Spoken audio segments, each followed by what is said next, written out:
the things the mainstream media couldn't get enough of this week was the proposed Palin-Clinton coffee summit. Well, you know, I've never met her, look, I'd look forward to sit down and talk with her. Obviously, we're going to hear a lot more from her in the upcoming weeks with her book coming out, and I would look forward to having a chance to actually get to meet her. So while the scrutiny and speculation over the idea of two women chatting over coffee, joining me is Fiorina, former McCain-Palin campaign advisor and a chief of a Fortune 500 company. She's currently running in the 2010 election for U.S. Senate against California Senator Barbara Boxer. And also Lady Lynn Forster de Rothschild, Hillary Clinton supporter and fundraiser turned McCain supporter in the 2008 campaign. Good morning to both of you. Good morning. Carly, you just announced in the last couple of weeks that you will be running for Senate against Barbara Boxer in California. Yes, ma'am. Does it concern you, as a woman running against another woman, when you see the scrutiny that both Hillary Clinton and Sarah Palin have faced with the media? Well, I don't think it's anything new, sadly. I think that the truth is women in positions of authority or power, or potential positions of authority and power, always get a little bit of extra scrutiny and a little bit of extra criticism. Certainly I faced that in my business career. I expect to face it in my political career. It's not fair, but it is reality. Mm-hmm. Lady Lynn, I would assume that when you saw Hillary Clinton responding that way to an invitation from Sarah Palin to have coffee, that was eye-opening to you, because you used to be a Hillary Clinton supporter, and then you became a Palin supporter when Obama was the nominee. I thought she answered that question very strategically well, in saying that she would also like to get together. Is that because they share a common bond of scrutiny against women? I think they share a common experience, which was in 2008.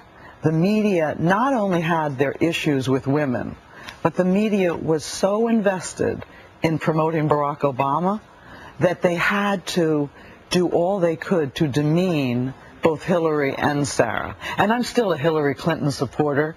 I'm very loyal to her, and I'm also very, very fond of Sarah Palin. I think they're both courageous, and they're both patriots, and they're both great moms, and they're going to have a very good time together. Well, Carly, what does this say? What kind of message does it send to young women who may be thinking about getting into the political arena if they're seeing these women be, in some cases, so brutally attacked? Yeah. Well, certainly, perhaps it discourages some young women, but I hope not. You know, I hope young women look at Hillary Clinton, who I think dealt with a barrage of media criticism with great grace, and they look at Sarah Palin, who despite all the media criticism is still out there being herself, doing her own thing. I hope they look at it and they say, you know what, you can stand on your own 2 feet, you can survive this, you can be who you are. I mean, I remember being asked over and over again, what did I think about Hillary Clinton crying? And I said, you know, women, they're either too soft or they're too hard, they're criticized for both. The goal is just get out there, be yourself, contribute everything you can. It's worth it. We're going to carry on the conversation in just a moment. We're back with Fiorina, former McCain-Palin campaign advisor and 2010 U.S. Senate candidate now in California, and Lady Lynn Forster de Rothschild, Hillary Clinton supporter turned McCain-Palin supporter in the 2008 campaign, but still Hillary Clinton supporter now, equal opportunity supporter. Right. All right. So what do you make, Lady Lynn, of the fact that the AP? You must call me Lynn. Okay, Lynn. I've got Brian on my head. He called you Lady Lynn forever. I know. So Lynn, what do you make of the fact that they put 11 people on this book, but they didn't do the same with other politicians? What I make of that is that the mainstream media is scared to death of Sarah Palin. They tried to bury her, and they cannot bury her. 1,400 people stood in line around a block to get a ticket to buy her book so they could stand in another line to get her to sign it. She is not the media's darling. They want to bury her, they want to get rid of her, and the people won't let that happen. And this is going to be a phenomenal thing, I think, to watch Sarah Palin. Whether she runs or not, she is a factor. And I think we should celebrate all strong women who run for office, including Carly. I think it's so courageous, and I'm so proud of you. See, that's such an interesting opinion, Lynn, because a lot of times if you're a Democratic woman, then you really don't support, a lot of them eviscerate Sarah Palin. So I find that interesting. I want to get Carly's thoughts in here about these fact checkers.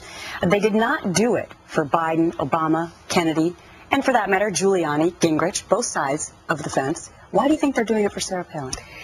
Well, I think Lady Lynn Lynn, because I've known her a long time, makes great points. You know, Sarah Palin is sui generis. You know, she is completely unique. And I think when you have completely unique characters, they are compelling, but they're also infuriating, particularly to some media folks who like to categorize people. You know, you're either substance or you're style, but oh gosh, how can you possibly be both? But you know what? The thing that I think is so great about any woman who is her own person and has the courage to be out there in all her glory, and Sarah Palin is certainly that, as is Hillary Clinton. We were talking about her earlier. More power to them. That is the definition of modern feminism. A woman who has the courage to define her life the way she wants to live it, and go live it, and be yourself. How about categorizing her as just a regular woman? Just a real regular woman.